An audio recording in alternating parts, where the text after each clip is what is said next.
Bismillahirrahmanirrahim. Assalamualaikum warahmatullahi wabarakatuh. Selamat sore dan salam sejahtera untuk kita semuanya.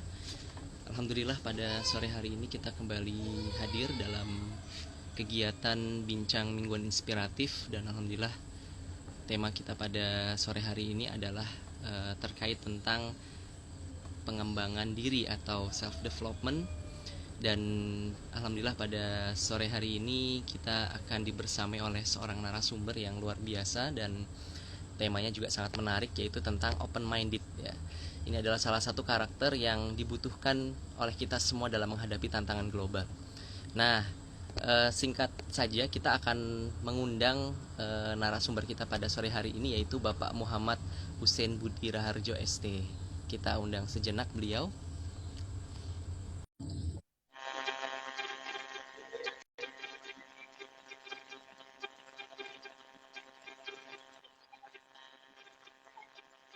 Baik, Assalamualaikum warahmatullahi wabarakatuh, Pak Hussein. Waalaikumsalam warahmatullahi wabarakatuh, Bang Dodo. Selamat sore. Alhamdulillah. Sehat ya, Pak Hussein ya? Alhamdulillah sehat. Lama nggak? Alhamdulillah. Iya, lama nggak ketemu ya, Pak Hussein. Selama pandemi betul.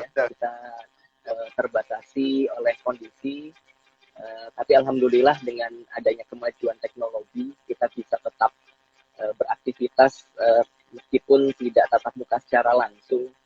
Kita melalui daring seperti ini, dan alhamdulillah nih di kesempatan sore hari ini Pak Hussein berkesempatan dan berkenan hadir dalam undangan kami untuk berbagi bersama kita semuanya tentang kita tema kali ini adalah tema resolusi 2021 nih Pak Hussein. Dan ini adalah sesi yang kedua ya. Di awal tahun kemarin kita juga buka bincang santai tentang resolusi 2021 pengembangan diri dengan tema belajar, bertumbuh, dan berbagi. Nah, untuk tema kali ini adalah tentang personal karakter yang sangat dibutuhkan, katanya sangat dibutuhkan dalam menghadapi tantangan global gitu. Nah, sebelum kita bincang-bincang nih Pak Hussein, saya ingin izin memperkenalkan Bapak Hussein kepada rekan-rekan sekalian ya. Nama lengkap beliau adalah Muhammad Hussein Budi Raharjo ST, dan beliau sehari-hari atau profesi beliau, aktivitas beliau adalah sebagai tim leader di Pertamina Hulu Kalimantan Timur. Dan alhamdulillah beliau berkenan hadir dalam acara kita pada sore hari ini. Kita akan berbincang-bincang ya tentang tema personal karakter atau personal development, tentang berpikiran terbuka atau open minded. Baik, sebagai pertanyaan pembuka nih Pak Hussein, kan memang di dalam berbagai macam pelatihan, ya, motivasi atau pendidikan gitu, selalu sang trainernya atau motivatornya itu mengarahkan kita atau memberikan saran kepada kita semua untuk open minded gitu ya. Sebelum memulai pelatihan ini, sebelum kita belajar gitu ya, mari kita buka pikiran kita atau open minded gitu. Nah, pertanyaannya nih sebagai masyarakat awam nih Pak Hussein, sebenarnya apa sih yang dimaksud dengan karakter berpikiran terbuka ini gitu ya, dan mengapa ini sangat penting gitu. Ya, silakan Pak Hussein. Ya, terima kasih Bang Dodo. Assalamualaikum warahmatullahi wabarakatuh sebelumnya. Terima kasih atas waktu dan kesempatan diberikan oleh LNG Peluang Madu Institute untuk saya memberikan sharing ya. Jadi karena ini temanya open mind, maka ini biasa disclaimer dulu ya Bang Dodo, bahwa apa yang saya sampaikan itu belum tentu saya benar gitu ya. Ya ini hanya temanya open mind ya, jadi kita juga nanti membuka ruang-ruang pandangan lain gitu ya. Jadi saya mohon izin ya. Jadi pertama saya ingin sampaikan salut ya dengan apa yang sudah dilakukan oleh teman-teman BMI ya. Saya juga beberapa kali mengikuti acara sharing session ini, dan materinya cukup bagus ya. Alhamdulillah sudah menjadi sarana yang bermanfaat lah untuk masyarakat di Balikpapan, dan bahkan kalau sekarang dengan konteks keindonesiaan atau teknologi yang berkembang ini jadi betul oleh semua masyarakat. Jadi dalam kesempatan ini terkait dengan tadi yang sampaikan Bang Dodo ya, resolusi 2021 bisa saya sampaikan ini suatu hal yang bagus. Di awal tahun saya juga sama-sama ya dengan keluarga, saya juga biasakan ya di awal kan kita coba buat sebuah resolusi gitu ya, apa yang akan kita lakukan lebih baik atau prestasi apa yang akan kita lakukan di masa. Baik, langsung masuk ke pertanyaan yang disampaikan Bang Dodo tadi mengenai open mind gitu ya. Kenapa itu penting ya? Saya coba bagi dalam dua ini ya Bang Dodo ya. Pertama dalam konteks pribadi, yang kedua dalam konteks komunitas atau organisasi atau bahkan kalau kita bicara lebih besar komunitas bangsa Indonesia gitu, bahkan dunia gitu ya. Meskipun dengan keterbatasan yang saya miliki ya. Kalau dalam konteks pribadi, berarti yang saya pahami sekali lagi ya, apa yang saya coba pahami bahwa open itu adalah sebuah kebutuhan untuk survive sebenarnya ya. Jadi agar kita bisa survive gitu ya.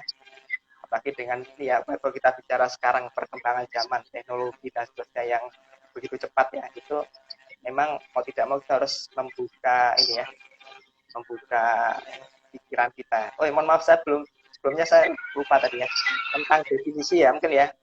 Open mind yang saya pahami ya, open mind itu ya kita berpikiran terbuka gitu. Terbuka tentu nanti ada syarat dan ketentuannya juga ya, tidak asal terbuka gitu ya. Tapi bahwa kita punya pemikiran terbuka, kemudian bertoleransi dengan terbuka ya, menerima, mengapresiasi ide-ide baru ya, ide yang masuk, ide yang bahkan bisa jadi berbeda dengan apa yang menjadi ide yang kita pahami gitu ya.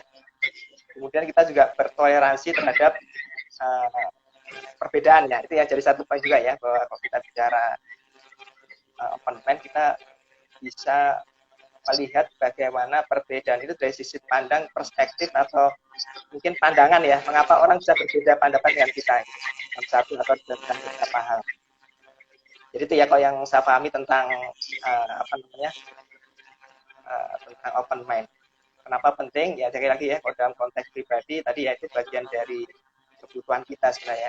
Kita bisa merasakan itu kita butuh gitu ya, kita butuh open mind agar kita bisa survive dalam hidup gitu ya.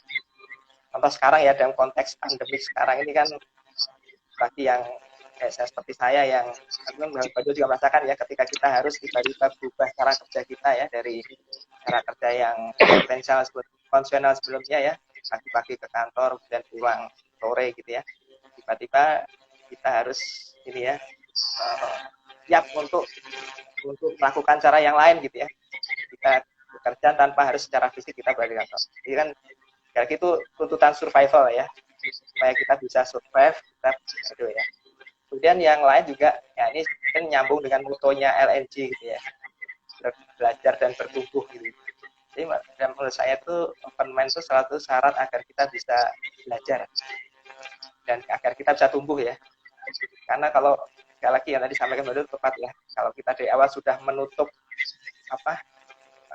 pikiran kita gitu, maka kita tidak mau belajar, dan karena kita tidak mau belajar ya kita tidak mau tumbuh, kita tidak akan bisa tumbuh berkembang lebih baik. Kemudian kalau dalam konteks ini ya saya pernah baca dalam ini ya, ini pribadi ya, ini cocok ya, saya alami dan ini secara riset ternyata terbukti ya, karena baca dalam satu tulisan di businessinsider.com itu bahwa orang yang open mind itu lebih cenderung selain kreatif ya pasti ya katanya, itu juga lebih bahagia, jadi lebih happy dalam hidupnya. Jadi sekali lagi dalam konteks pribadi valid ya bahwa kita harus open mind, itu kita butuhkan.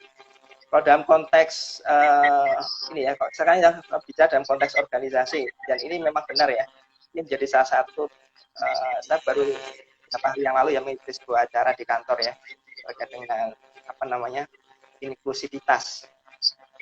Bagaimana membangun sebuah kekuatan ya, merakit perbedaan itu menjadi sebuah kekuatan. Dan itu yang salah satu unsur yang penting di sana adalah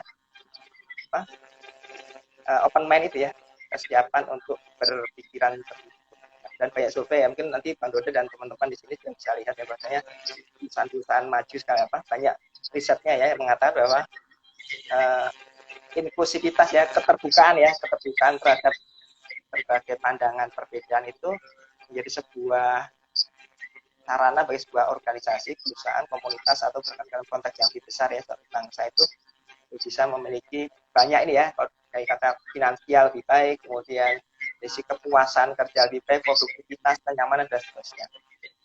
Kemudian saya boleh share sedikit ya, kalau di BUMN ya, mungkin kalau di sini ada teman-teman yang BUMN, itu kami sekarang ada ini Bang Dodo, ada apa, dikenalkan kan Bang Dodo juga mungkin tahu ya, ada 6 nilai, tata nilai dari BUMN. Yang menurut saya ini menarik ya, namanya istilahnya itu akhlak, amanah, kompeten, kemudian harmoni, loyal, adaptif, dan kolaboratif. Kalau dari 6 tata nilai itu ya, akhlak, betul, bagus ininya. Dan ini kalau yang saya mendapatkan sharingnya itu, akhlak ini dirumuskan dalam rangka untuk ini menjadikan BUMN ya, para perusahaan-perusahaan BUMN kita itu menjadi perusahaan yang siap berkompetisi secara global. Kalau kami di Pertamina itu salah satu targetnya masuk di 100 ini ya, 100 yang Fortune Fortune 500 itu masuk di 100 besar gitu ya. Dan ini kemarin dari Direktur Utama kami juga mengatakan bahwa dengan berbekal ini ya, tata nilai akhlak ini, insya Allah kita akan berkembang menjadi. Nah, yang menarik ya, Bang Dodo, kalau masuk ke konteks topik kita sore ini, ada 3 paling tidak ya, 3 tata nilai itu yang membutuhkan open mind. Yang pertama adalah sikap adaptif ya, siap beradaptasi dengan lingkungan, itu kan juga butuh open mind. Kemudian harmoni ya, harmoni itu bagaimana kita melihat perbedaan ya, kebinekaan gitu ya, itu kan juga membutuhkan open mind. Dan yang terakhir itu kolaboratif, kita akan bisa berkolaborasi dengan orang lain itu kalau kita tadi punya open mind.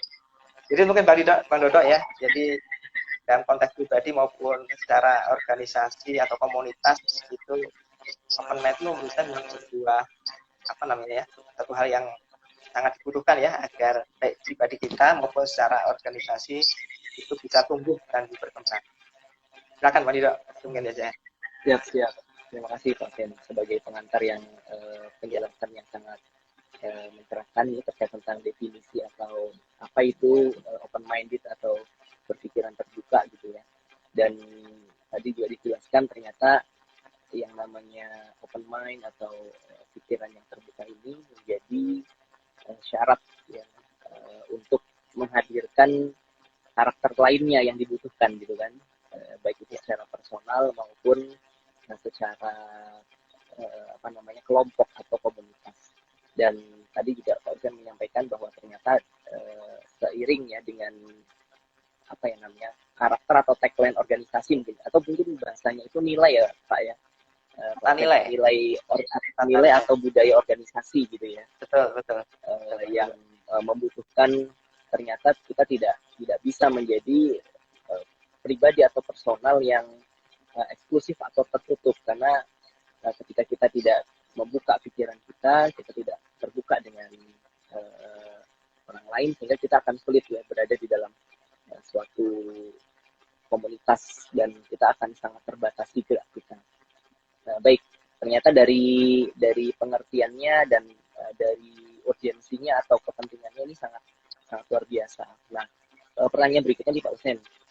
Pak Usen berpengalaman ya sebagai team leader, ini kan salah satu posisi atau bukan sebagai jabatan ya, tetapi sebagai peran yang penting ya dalam sebuah komunitas, yaitu sebagai leader atau pemimpin. Nah, kira-kira nih Pak Usen, menurut Pak Usen atau dari perspektif Pak Usen, bagaimana sih ya langkah-langkah atau cara yang bisa kita lakukan agar kita bisa menjadi pribadi yang terbuka?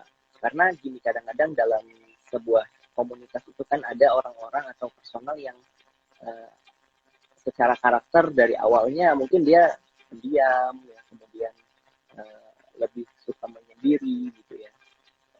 Kalau dari berbagai macam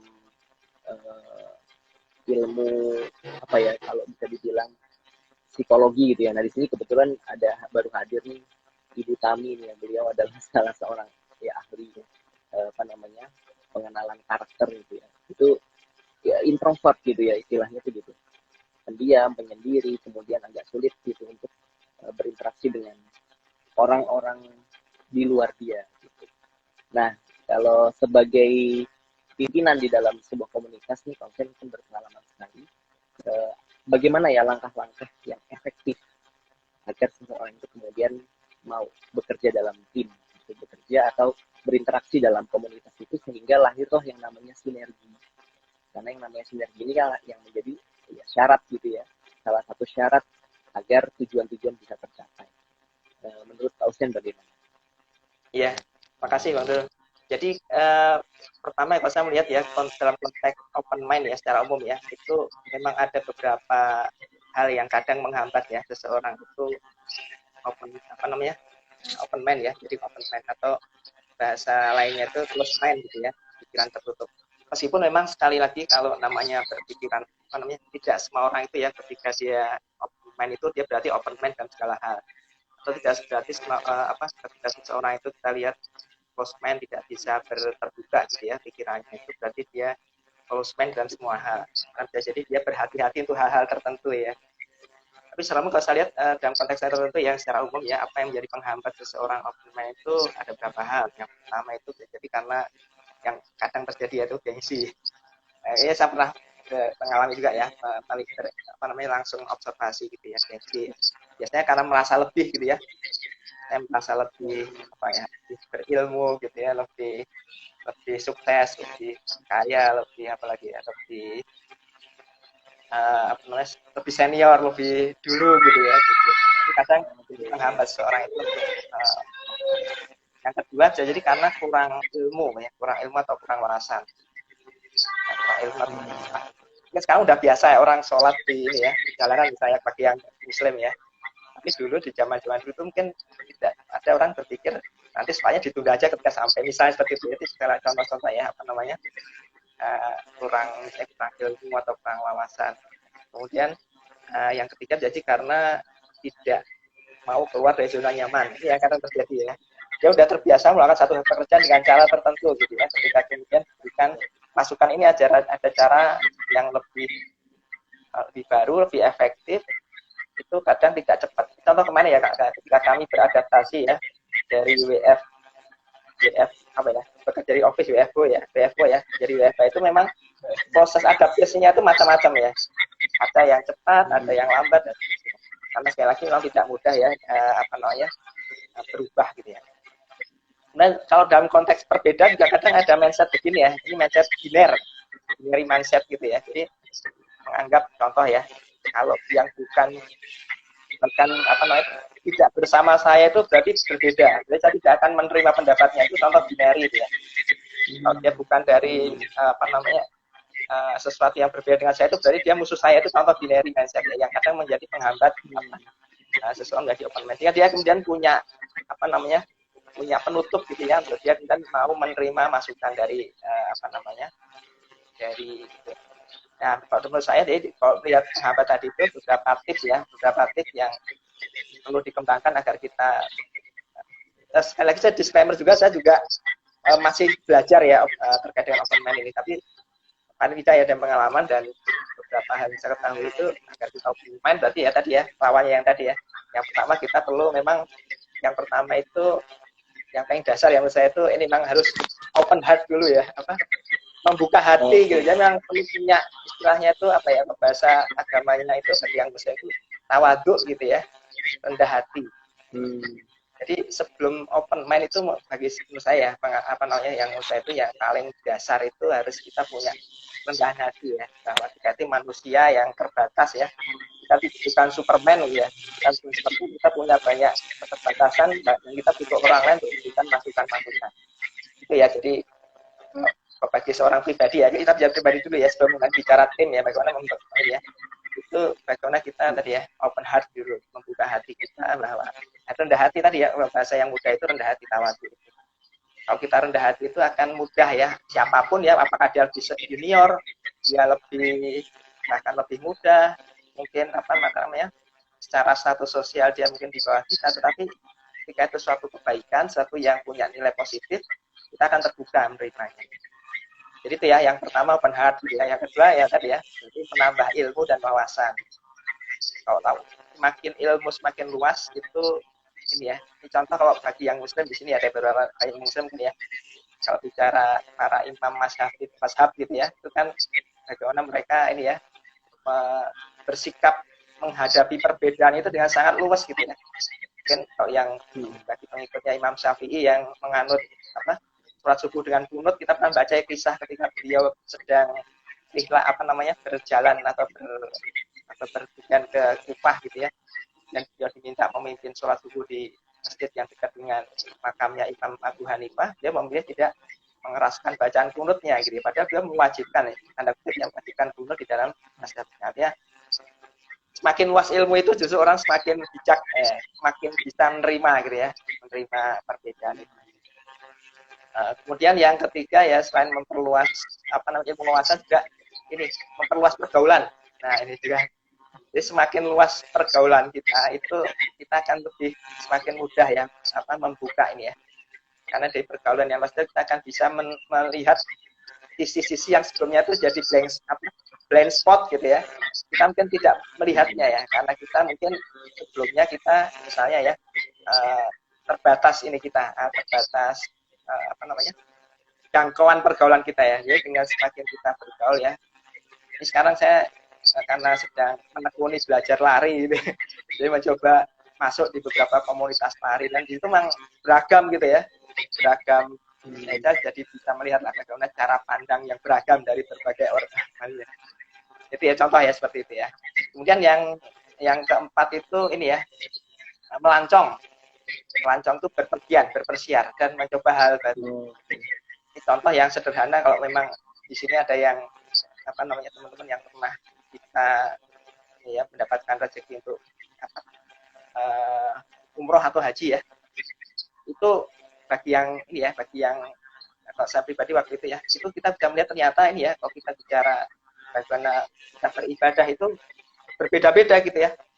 Dari jutaan manusia yang ada di sana itu berbeda-beda cara mereka beribadah. Artinya ini baru satu tempat ya. Jadi semakin banyak mengunjungi tempat, kita akan makin bisa melihat tadi ya, melihat dan terbuka ya. Oh ternyata seperti itu.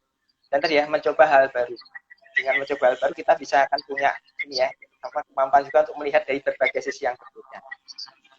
Jadi kalau terkait dengan itu yang secara umum ya Bang Dodo ya, secara kalau terkait dengan bagaimana berinteraksi atau ini ya, kalau kita menghadapi orang yang close mind gitu ya, yang pertama tadi ya, perspektif kita bahwa belum tentu close mind itu buruk ya, tidak semua close mind itu berarti buruk gitu ya.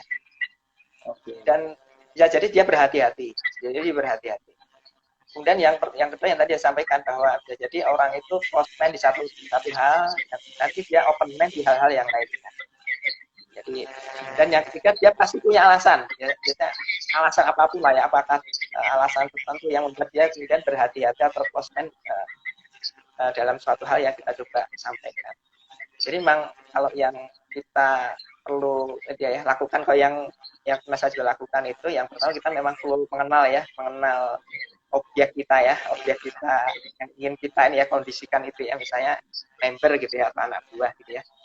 Kita coba kenali karakteristiknya ya, mencoba melihat cara apa yang paling pas untuk menyampaikan gitu ya. Kemudian yang paling ini kalau dari saya itu yang kita sampaikan dulu benefit ya, biasanya manfaatnya apa sih, manfaat dari sesuatu itu ya, misalnya ya. Contoh WFO kemarin itu sempat ada juga ada teman saya yang coba sempat mendebat gitu ya. Kita maunya di kantor gitu. Tapi ya kemarin kita sampaikan ini ya, kita sampaikan ini manfaatnya apa. Ini saya sampaikan, mungkin Anda perlu mencoba belajar mencoba sesuatu yang baru, yang saya jadi ini akan bermanfaat untuk Anda nantinya gitu ya. Ya, akhirnya dia mencoba dan akhirnya bilang ya bisa. Itu ya, kemudian tadi ya, berikan manfaat, menyampaikan apa manfaatnya, dan kemudian ini ya, kita menyampaikan dengan cara yang ini ya, cara yang enak lah ya, cara yang baik gitu ya. Kecuali memang hal yang terkait ini ya, terkait dengan sesuatu yang sifatnya itu gawat daruratan ya, emergency ya, itu kan memang ada hal tertentu yang kita memang mau nggak mau ya, itu kita harus main instruksi ya, terkait dengan hal yang sifatnya itu harus gitu ya, terkait dengan gawat darurat. Tapi kalau yang sifatnya umum, kita biasanya bisa berdialog. Kalaupun memang akhirnya tidak bisa gitu ya, karena itu sesuatu yang tidak bisa diterima, ya udah ya, kita bahasa agamanya itu lakum dinukum waliyadin gitu ya.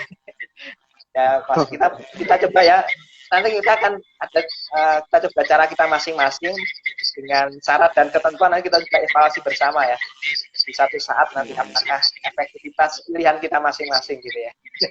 Mungkin gitu Pak Dodo. Silakan saya kembalikan. Mantap. Terima kasih Pak Hussein, luar biasa ya. Jadi terjawab nih dua pertanyaan sekaligus nih tadi dari pencerahannya Pak Hussein. Yang pertama adalah bagaimana langkah-langkah yang efektif supaya kita bisa berpikiran terbuka. Yang pertama tadi disampaikan kita perlu membuka hati kita ya, merendahkan, memiliki kerendahan hati supaya bahwa kita itu bisa jadi membutuhkan sesuatu yang saat ini mungkin kita sedang tertutup gitu, sehingga kita membutuhkan yang namanya kerendahan hati atau open heart tadi. Kemudian yang kedua, bahwa perlu sekali terus menuntut ilmu ya Pak Hussein, terus menambah ilmu sehingga kita semakin banyak mengetahui berbagai macam sudut pandang atau perspektif yang tentunya ini dari berbagai pengalaman yang ada, ini justru malah akan membuat seseorang menjadi semakin bijak gitu ya, karena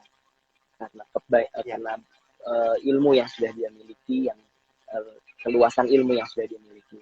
Kemudian yang ketiga tadi disampaikan bahwa kita perlu memperluas pergaulan kita gitu ya, memperluas pergaulan kita dengan berbagai macam orang, dengan berbagai macam karakternya. Dan yang terakhir tadi disarankan oleh Pak Hussein juga, kita perlu juga sesekali untuk melancong tadi ya Pak Hussein ya, berpergian gitu, berpergian ke daerah-daerah atau mungkin tempat-tempat yang ya dalam rangka untuk tidak hanya refreshing gitu, tetapi mengenal lebih banyak lagi. Dan ini mungkin sejalan nih dengan istilah zaman sekarang nih Pak Hussein, kalau misalnya ada orang yang mengalami kesulitan gitu ya, terus dibilangin mainnya kurang jauh kamu, mainnya kurang jauh gitu. Nah itu jadi kayaknya sejalan tuh ya Pak Hussein ya, dengan istilah itu ya. Dan tadi juga terjawab juga pertanyaan tentang bagaimana sih menghadapi orang-orang yang tertutup gitu ya, orang-orang yang eksklusif atau sulit. Yang pertama tadi Pak Hussein menjelaskan kita perlu menyampaikan manfaatnya apa sih kalau melakukan hal tersebut gitu ya, sehingga orang itu bisa lebih menerima dengan mengetahui apa manfaatnya atau urgensinya gitu ya. Kemudian yang kedua, menyampaikannya, cara menyampaikannya adalah dengan baik dan cara yang tepat. Baik, sebelum saya lanjutkan dengan pertanyaan yang lain nih Pak Hussein, kita coba menyapa pemirsa yang hadir ya Pak Hussein, dan juga mempersilahkan pemirsa kiranya mungkin ingin ikut berdiskusi ya, silahkan bisa menuliskan di kolom komentar, atau boleh juga kalau yang ingin menyapa gitu ya. Kita lihat nih yang hadir tadi lumayan banyak ternyata Pak Hussein. Kalau saya hitung nih ada sekitar 42 orang ya, 42 orang. Nah, tapi yang lagi menyimak sekarang ada 13 orang. Nah, 14 orang nih, kira-kira mungkin nanti kalau ada yang mau bertanya bisa langsung ketik ya di kolom komentar. Nah, baik, kita coba akan melanjutkan diskusi kita nih Pak Hussein. Dari beberapa kali kegiatan atau program bincang inspiratif mingguan ini Pak Hussein, jadi memang saya lihat para narasumber ini memiliki selain wawasan yang luas gitu ya, juga open mind gitu, atau berpikiran terbuka. Bahkan di diskusi terakhir kemarin di diskusi terakhir kemarin itu saya sempat berdiskusi dengan salah satu direktur di Rumah Sakit Balikpapan Baru ya. Jadi beliau itu menyampaikan tentang urgensi atau pentingnya vaksin ya, kemudian menghimbau masyarakat untuk ikut serta ya dalam program ini, karena banyak sekali manfaat yang akan diperoleh gitu. Tapi di sisi lain beliau, namanya Dr. Wahid ya, beliau juga menyampaikan tentang sudut pandang yang lain gitu ya, sudut pandang yang lain bahwa ternyata selain di dalam masyarakat ini ada orang-orang yang memang sangat mengharapkan atau setuju dengan adanya program vaksin, ada juga yang kontra atau berseberangan gitu. Nah, ini juga menjadi tantangan gitu kan. Nah, untuk menghadapi itu ternyata beliau mempunyai strategi gitu ya. Strateginya adalah ya itu tadi, ikut bergaul gitu ya, bergaul dengan mereka. Nah, makanya di dalam penjelasannya eh, apa namanya, Dr. Wahid ini menyampaikan bahwa ya saya juga bergaul gitu dengan teman-teman dari komunitas yang dalam tanda petik mungkin berseberangan ya, tidak setuju dengan program vaksin ini, yang menyatakan bahwa ini adalah konspirasi lah dan macam-macam gitu ya. Tetapi ini menjadi satu hal yang menarik ya, karena memang ternyata dengan berpikiran terbuka ini kita bisa lebih mengetahui apa sih yang dipikirkan oleh orang lain ya terhadap sesuatu yang mungkin kita dukung gitu. Kenapa sih mereka kok nggak mendukung ya? Kita akan lebih memahami, dan dengan terbuka seperti ini kita memiliki celah untuk masuk gitu ya. Kita bisa lebih masuk, bisa diterima oleh mereka. Nah, itulah ternyata yang menjadi strategi beliau, karena ya tidak dipungkiri adanya pemikiran-pemikiran yang banyak ini menjadi tantangan tersendiri gitu ya dalam eh, dalam menjalankan sebuah program.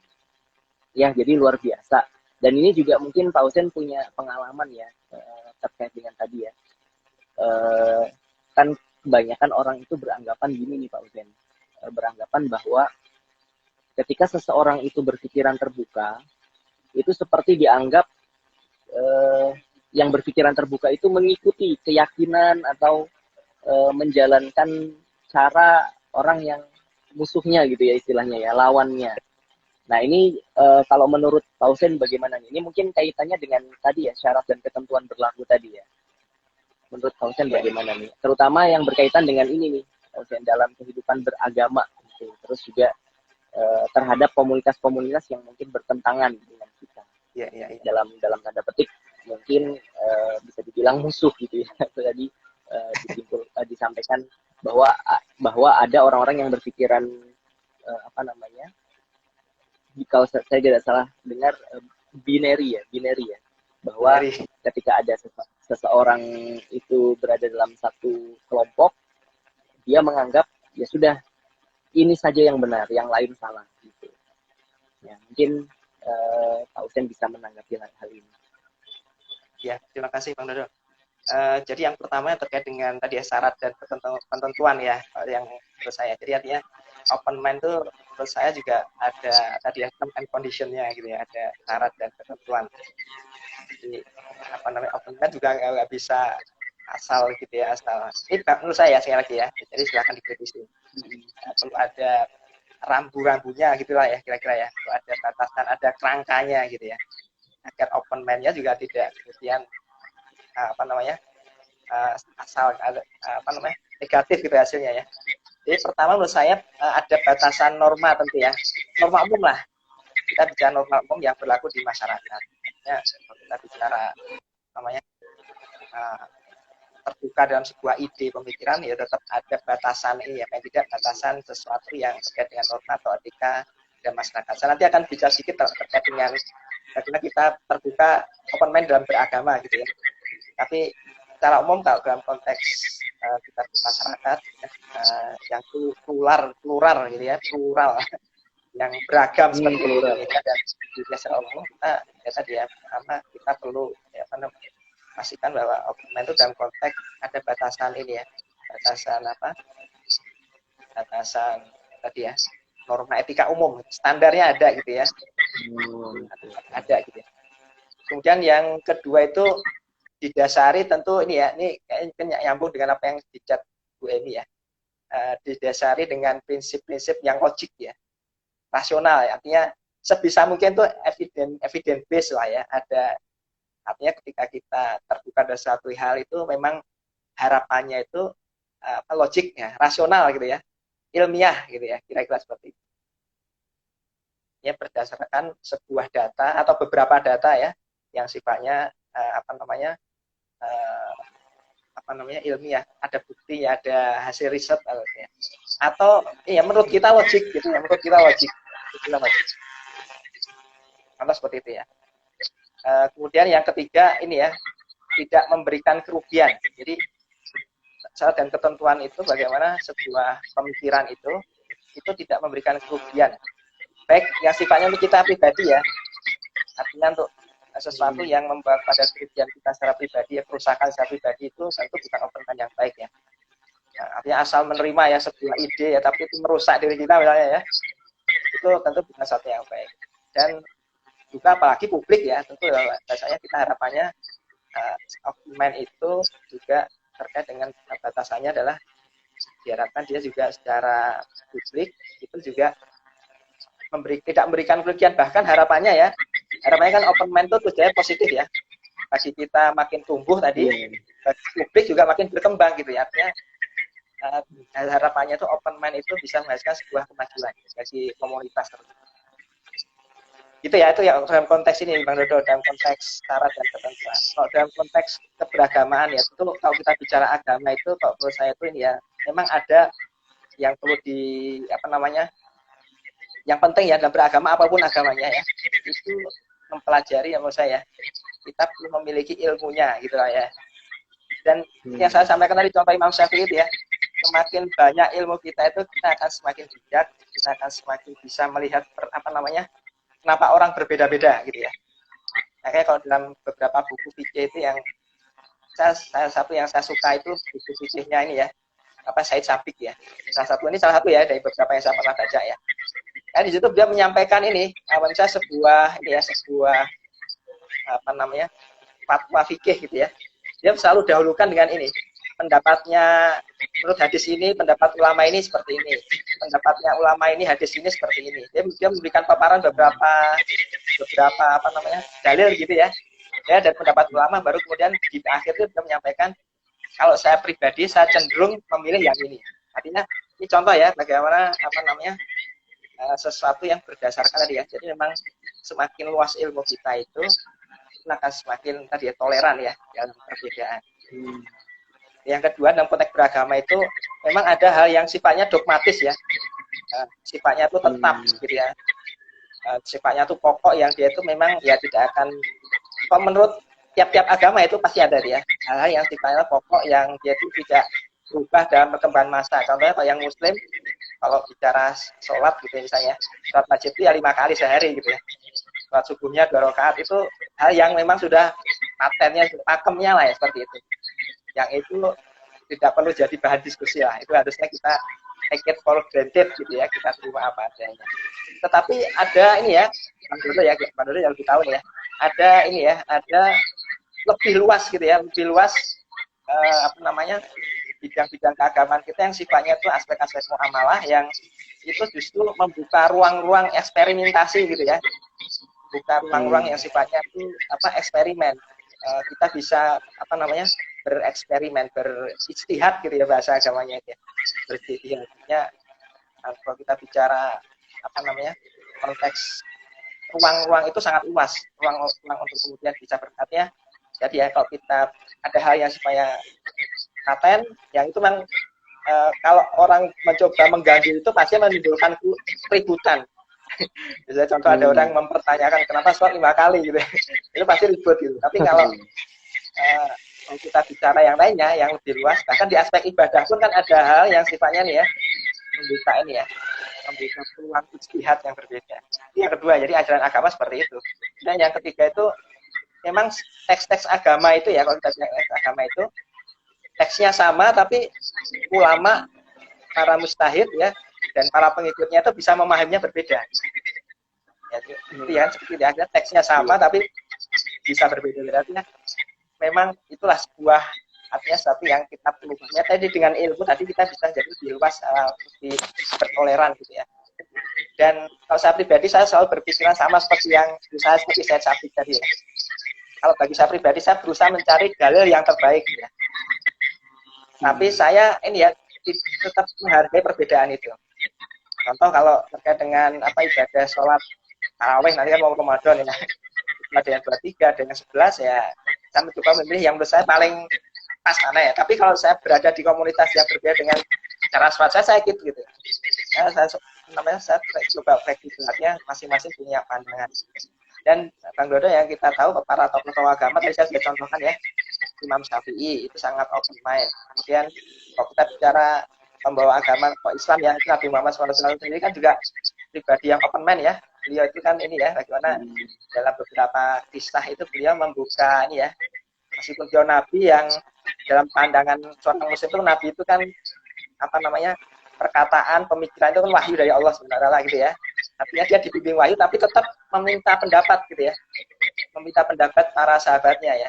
Contoh yang paling fenomenal itu kan ini ya, ketika perang Tarik itu ya, bagaimana beliau kemudian mendapat sebuah masukan dari seorang sahabat yang namanya Salman Al-Farisi ya, untuk memanfaatkan sebuah teknologi, ya bukan teknologi ya, apa ya, sebuah sistem ya, yang dikenal oleh bangsa Persia yang waktu itu bangsa Persia itu secara ideologis berbeda gitu.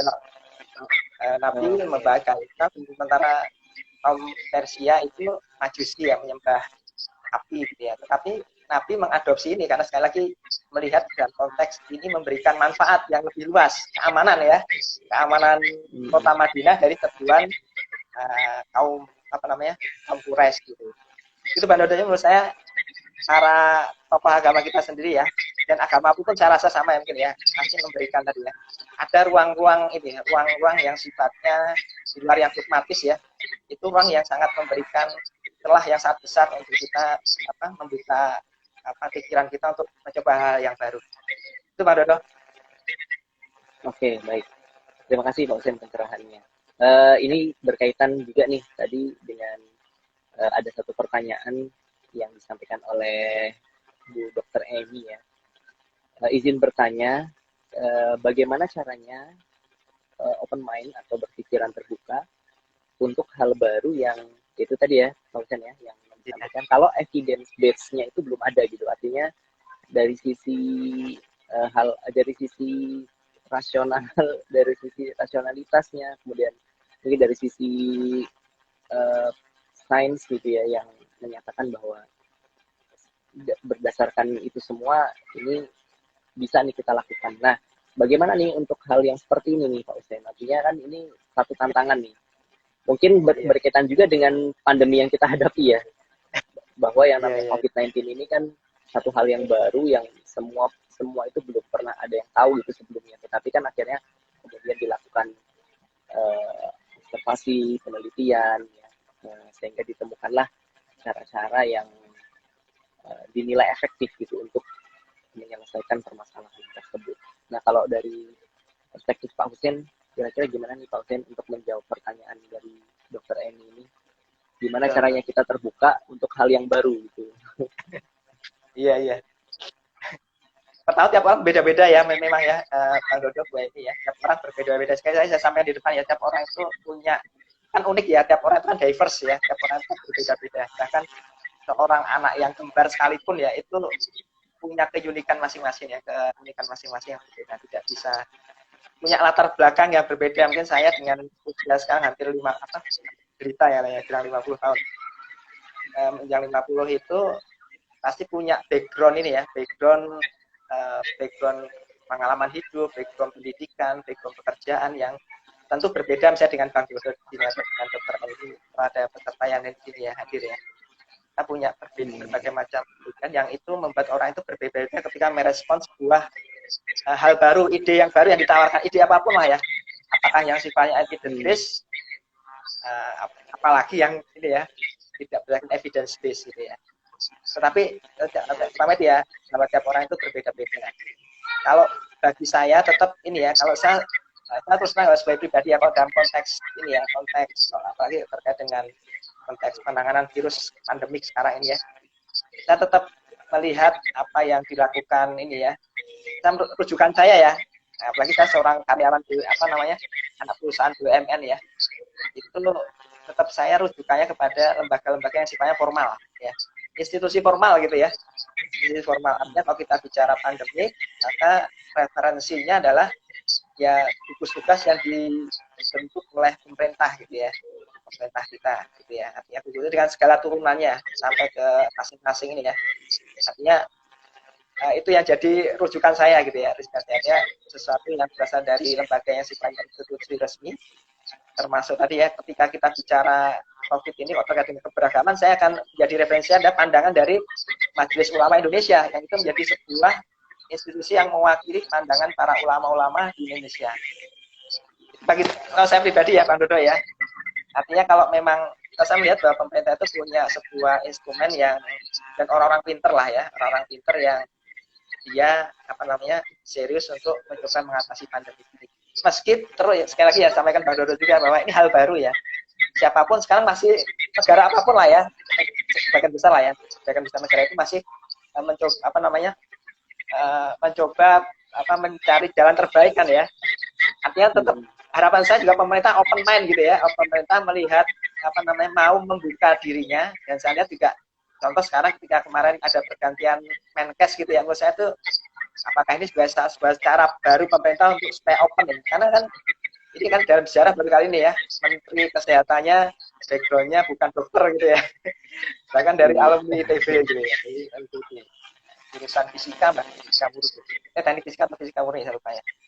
Artinya mungkin itu saya bisa mencari nih ya, salah satu cara open mind bagaimana saya bisa melihat, mencari solusi dari solusi yang out of the box gitu ya, solusi yang berbeda dari. Jadi itu Bang Dodo, kalau saya cenderung pasar pribadi ya, karena dengan keterbatasan saya yang ada, saya akan merujuk pada lembaga-lembaga atau pandangan yang sifatnya sudah formal gitu ya dari pemerintah. Dan kalau kita bicara keagamaan, saya cenderung memilih pada ini ya. Dan pasti ya kalau kita bicara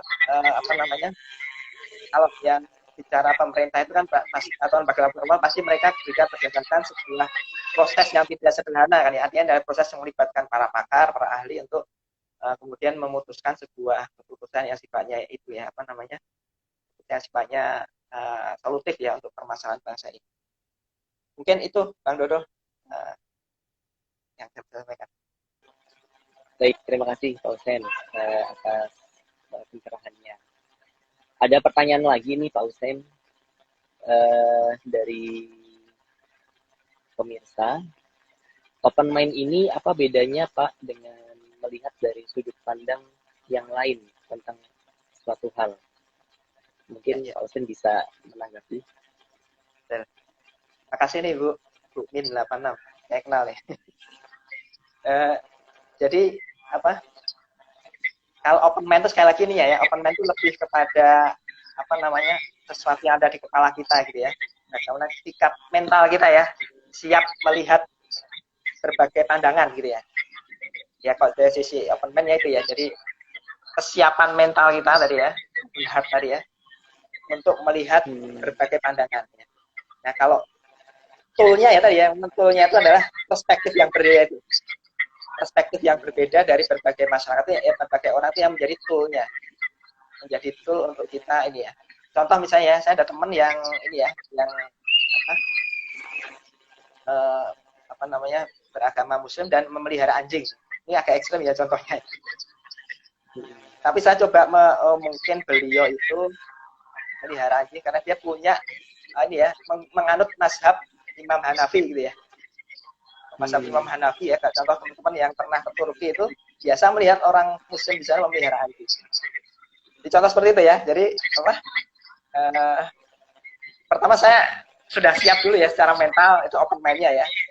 Saya bersiap secara mental juga melihat siap melihat sudut pandang orang lain yang berbeda. Itu kesiapannya ya, sisi open mind-nya ya.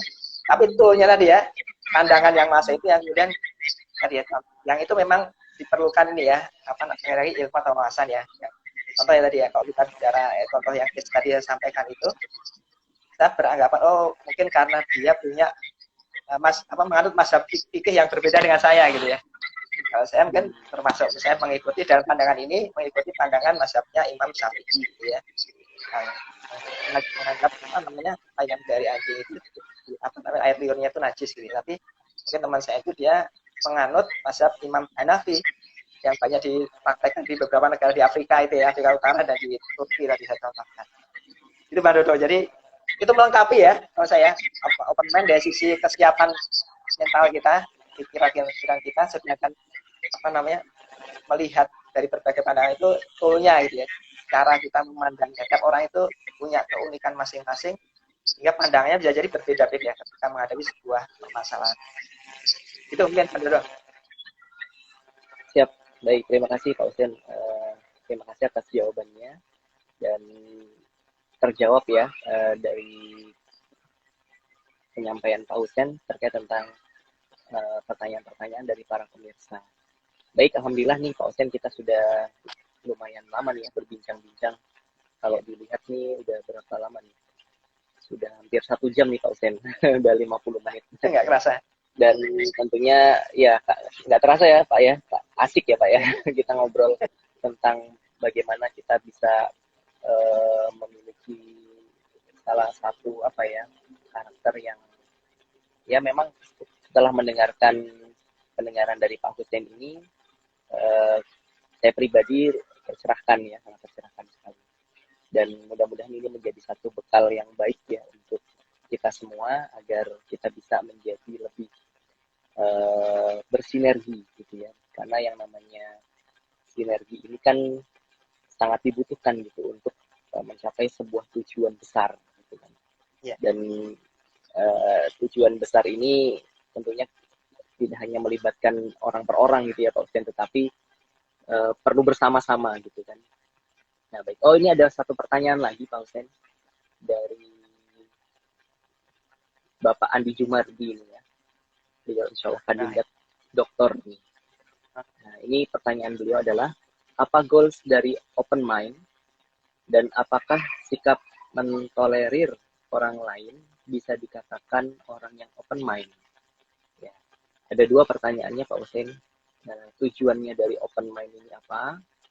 Dan kemudian apakah sikap mentolerir orang lain bisa dikatakan sebagai orang yang open mind? Ya, ya. Baik. Makasih nih Dokter Andi ya. Jadi ini kembali ke tadi ya penjelasannya tentang syarat dan ketentuan ya. Jadi kalau kita bicara open mind itu tujuannya apa? Goalnya itu bisa 2 ya. Artinya pertumbuhan kita sebagai pribadi ya, menjadi pribadi yang ya seperti motonya LNG ya, belajar, bertumbuh dan berbagi gitu ya. Artinya harapannya dengan kita open mind kita akan tumbuh menjadi pribadi yang semakin menjadi versi yang terbaik gitu ya, versi terbaik diri kita masing-masing. Yang kedua dalam sisi komunitas, organisasi mungkin ini ya, mungkin bangsa ya. Tadi saya sampaikan beberapa survei atau risetnya ya, bahwa semakin kita open mind itu sebuah organisasi ya, perusahaan itu akan semakin produktif ya, secara finansial akan semakin bagus dan secara internal ya, kenyamanan karyawan akan semakin bagus. Jadi memang itu Pak Dokter Andi ya, goalnya ya menurut saya open mind itu goalnya 2 itu. Tapi tentu ada syarat dan ketentuannya ya. Jadi syarat ketentuannya tadi ya tidak asal open mind gitu ya. Artinya harus tadi ya sesuatu yang kalau kita bicara ini benefit lah ya. Open mind itu harus memberikan benefit dan tidak memberikan sebuah kerusakan lah ya, memberikan efek kerusakan. Itu batasannya, frame-nya. Artinya tidak boleh asal open mind, tidak boleh secara liberal gitu ya, asal berbeda, asal menyampaikan hal baru tapi tidak memberikan manfaat yang positif. Itu menurut saya batasannya. Kemudian apa yang pertanyaan kedua ya, nyambung ya, apakah kita mentolerir ya sesuatu yang berbeda? Tadi ya tergantung ya. Kalau memang perbedaan itu sifatnya sekedar perbedaan yang tidak mengganggu, tidak merusak ya, katakanlah ya seperti itu ya. Sekedar perbedaan contoh yang kalau kita bicara dalam konteks di Indonesia itu kan ada yang memilih partai ABC gitu ya, masing-masing punya pandangan politik yang berbeda ya, sesuai dengan ini masing-masing ya. Itu menurut saya itu sah-sah saja ya, salah satu contoh perbedaan yang bisa diakomodir gitu ya. Tapi kalau ada yang memilih ya, ini artinya seperti kalau saya sering menyampaikan itu seperti saya dengan istri saya ya, saya suka makan bebek, istri saya nggak mau makan bebek gitu ya. Atau sama suka makan kambing, istri nggak suka makan. Itu masih sesederhana itu ya, artinya perbedaan politik itu kalau menurut saya itu ya sekedar semacam itu saja gitu ya. Ini perbedaan ini aja lah yang sifatnya minor gitu, tidak penting ya, tidak terlalu signifikan menurut saya. Sepanjang tadi ya goalnya itu kemajuan bangsa ya. Kalau kita milih anggota dewan misalnya yang berasal dari partai yang A atau partai B atau partai C, itu harapan kita bisa memberikan amanah kepada bapak itu atau bapak ibu itu untuk memberikan kemaslahatan bagi bangsa Indonesia. Itu ya harapan itu. ya tadi ya sepanjang itu perbedaan yang kita bisa apa namanya bisa kita akomodir ya kita terima. Tapi kalau perbedaan yang merusak ya contoh ya, misalnya di negeri ini misalnya masih ada misalnya nggak tahu ya masih ada nggak itu ada namanya UPM Organisasi Papua Merdeka yang berusaha untuk apa keluar dari memerdekakan diri dari NKRI ya itu contoh ya itu berbeda kalau saya merasa kita NKRI itu harus kita pertahankan karena ini ada salah satu cara terbaik kita mengelola keberagaman negara ini contoh ya menurut saya ini contoh perbedaan yang tidak bisa ditolerir gitu ya jadi mungkin itu ya Dokter Andi yang menurut saya jadi kalau perbedaannya itu nah kalau kita bicara nih ya yang spesifik sekarang penanganan virus pandemik ini memang sebuah ranah yang namanya ya membuka pintu istihad yang luas gitu ya artinya karena sama-sama tidak berpengalaman setiap orang bisa aja punya perbedaan pendapat yang besar perbedaan itu hal yang biasa gitu ya harus saling dihargai gitu ya tadi ya open mind ya saling dihargai yang tidak boleh itu justru ini ya menyebarkan berita-berita ya ini kan sering terlihat ya berita-berita hoax gitu ya berita-berita yang menurut saya itu justru itu bukan open mind itu ya itu merusak ya kalau dia memang sumbernya tidak tepat gitu ya tapi kalau yang evidence based yang disampaikan Dr. Emi tadi ya itu silahkan gitu ya itu tapi silahkan meskipun itu mungkin bisa berbeda dengan pandangan pemerintah pemerintah menurut saya itu sah-sah saja ya tapi kalau memang itu berita yang sifatnya hoax menurut saya masuk kategori kedua ya kategori pandangan yang tidak tepat yang harusnya itu tidak boleh seperti itu dalam konteks kondisi seperti ini menurut saya itu hal yang tidak produktif gitu ya itu mungkin Dr. Andi Kang Dodor silakan. Oke. Ya, berarti bisa dibilang tadi mohon izin menyampaikan lagi pertanyaannya Pak Andi Jumanti nih, Pak Hussein, bahwa memang kalau orang bisa mentolerir perbedaan itu bisa dibilang dia punya pikiran terbuka ya Pak ya. Itu mungkin salah satu mungkin masuk pertanyaannya Pak Andi seperti itu ya. Artinya salah satu karakter ya. Artinya ketika dia berbeda biasanya dia bisa mentolerir perbedaan gitu ya Pak Hussein ya. Betul. Oh oke. Baik terjawab ya. Baik, alhamdulillah nih kita sudah berada di penghujung sesi dan ini kita lebih banyak berbicara tentang ya apa ya personal development lah ya pengembangan diri kita gitu ya dan mudah-mudahan kita bisa memberikan kebermanfaatan seperti yang disampaikan oleh Pak Hussein tadi baik dalam lingkungan terkecil kita maupun ruang lingkup yang lebih luas lagi gitu. Tadi disampaikan juga oleh Pak Hussein nih beberapa tantangan kenapa sih orang sulit untuk terbuka ya tadi ya Pak Hussein ini juga menjadi satu catatan penting nih bagi saya pribadi nih terutama ya yang pertama adalah biasanya kalau dari pengalamannya Pak Hussein ya sebagai tim leader biasanya orang sulit untuk terbuka itu yang pertama karena dia merasa lebih daripada yang lain gitu ya ada ya merasa pinter gitu merasa lebih pinter merasa lebih senior kemudian ya merasa lebih lah ya daripada yang lain sehingga dengan kondisi yang seperti itu agak sulit menerima orang lain untuk memberikan masukan kepada dia misalnya seperti itu dan kemudian yang kedua tadi saya catat ada 3 nih Pak Hussein ya tantangan yang kedua tadi bahwa orang itu kurang memiliki ilmu artinya secara keilmuan perlu untuk ditambah dan diasah lagi gitu ya dan yang kemudian yang ketiga yang ini juga seiring sejalan nih dengan materi yang pertama tentang belajar bertumbuh dan berbagi kemarin yang disampaikan oleh Coach Arif nih Pak Hussein yaitu orang sudah terbiasa atau sudah nyaman dengan zonanya saat ini gitu. Dan ini menjadi tantangan juga orang untuk terbuka gitu ya untuk mencoba untuk hal yang baru yang bisa jadi hal baru ini ya lebih efektif gitu ya lebih efisien lebih cepat untuk mencapai tujuan yang kita inginkan bersama tetapi karena dia sudah merasa nyaman gitu kan sudah berada dalam satu zona yang aduh ngapain lagi lah harus begitu gitu ya kira-kira gitu ya Pak Hussein ya contohnya ya, sudah terbiasa WFO terus harus WFH jadi agak-agak sulit. Nah ini menjadi tantangan tersendiri yang tadi juga sudah disampaikan oleh Pak Hussein bagaimana cara menghadapinya ya ada 2 hal tadi yaitu menyampaikan manfaatnya apa dan dikomunikasikan dengan cara yang baik ya dengan cara yang tepat dan ini sangat bermanfaat sekali nih Pak Husen pencerahan pada sore hari ini, luar biasa. Sebagai penutup nih Pak Husen, mungkin ada closing statement atau tips dan trik atau apa ya? Ya inilah sebagai penutup atau mengingatkan kita semua Baik. lagi tentang Terima kasih Mbak Dodo. tema kita pada sore hari ini. Baik. Oh ini Terima kasih ada pada ini nih Pak Husen. Ada pemirsa kita yang menyapa nih Pak Husen. Kita baca nih ada dari Pak Gunawarman ya. Kata beliau mantap. Ya, alhamdulillah. Juga tadi dari para pemirsa yang bertanya menyampaikan terima kasihnya, yaitu tadi dari Dr. Eni, kemudian ada Ibu Nina dan Pak Andi Jumardi ya. Nah ini juga ada baru bergabung nih Pak Dedi Fenalosa. Alhamdulillah bisa bersua online dengan guru-guru saya. Bisa sharing juga. Ya, assalamualaikum Pak Dedi. Sehat ya Pak Dedi kabarnya. Mudah-mudahan keluarga ya Pak Dedi keluarga selalu sehat. Juga para pemirsa semuanya ya selalu sehat dan happy.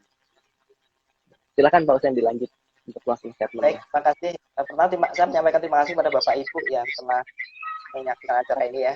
Kemudian juga ini ada beberapa guru-guru saya ya dalam konteks ini ya, Pak Gunawarman, dan juga ada yang muda nih Pak Andi, dan ini ada teman jauh saya, teman lama saya ini ada dari Tata ini kuliah, ada Mas Darojat ya.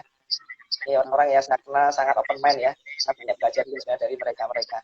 Terima kasih sudah hadir dan mau bersama acara ini. Kemudian yang kedua, ada saya waktu awal sekitar 20 tahun lalu ya pernah makan di bawah kantor saya itu ya, ada kedai kecil gitu ya, saya baca ada sebuah poster itu setelah saya cari ya ternyata ini ya quote dari seorang musisi ya namanya Frank Zappa, kita pernah baca juga ya, quote-nya menarik ya. Dia mengatakan a mind like a parachute gitu ya, jadi pikiran itu seperti parasit gitu ya, parasut bukan parasit, seperti parasut seperti apa, itu ya parasut ya. It doesn't work if it is not open, jadi dia tidak akan terbuka ya ketika dia tidak akan bekerja ketika dia tidak terbuka ya. Kita perlu membuka pikiran kita seluas-luasnya karena Tuhan Allah sudah memberikan kepada kita karunia ya akal yang luar biasa, jadi mudah juga yang sangat luar biasa yang marilah dan sekali lagi tidak apa tadi bicara batasan itu tidak ada terkait usia ya. Artinya kita tidak bicara siapa yang lebih tua di sini, siapa itu kita bisa open mind, kita diharapkan open mind dan karena kita manfaatkan nikmat Allah itu ya, nikmat Tuhan itu untuk meningkatkan kapasitas kita seperti tadi ya, agar kita bisa menjadi the best version of us gitu ya, menjadi versi yang terbaik dari kita. Yang terakhir menurut ini bangsa Indonesia ini oleh Allah diberikan kekayaan ya, kebinekaan yang luar biasa ya. Kebinekaan yang luar biasa, kita memiliki perbedaan kekayaan suku, kekayaan bahasa, kekayaan budaya, kekayaan agama yang luar biasa yang ini sebenarnya kalau dalam konteks diversity tadi ya, power of diversity ya, kalau ini bisa dikelola dengan baik ya, dengan mental open mind, tadi sekali lagi ya, open mind dengan sesuai dengan syarat dan ketentuan ya, itu ini menjadi sebuah modal yang berharga bagi bangsa kita untuk menjadi bangsa yang besar, bangsa yang kuat yang memberikan kemanfaatan bagi bangsa yang lainnya. Terima kasih, Ibu Mandodo. Dari saya. Assalamualaikum warahmatullahi wabarakatuh. Waalaikumsalam. Luar biasa Pak Husen.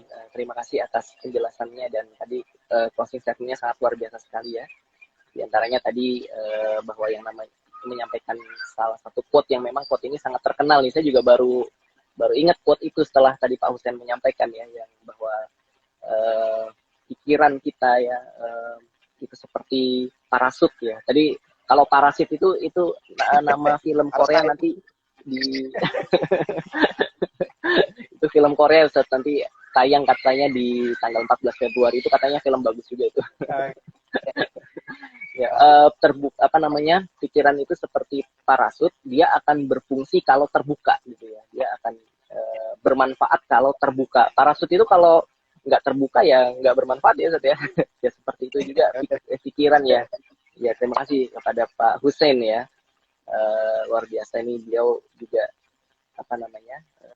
guru dari banyak orang juga nih, tadi kayaknya banyak yang murid-murid beliau di sini nih kayaknya nih, salah satunya tadi Pak Dedi Fenalosa nih. Baik, alhamdulillah. Terima kasih kepada Pak Hussein yang telah berkenan hadir dalam bincang mingguan inspiratif pada sore hari ini. Alhamdulillah, mudah-mudahan membawa manfaat yang sangat banyak sekali.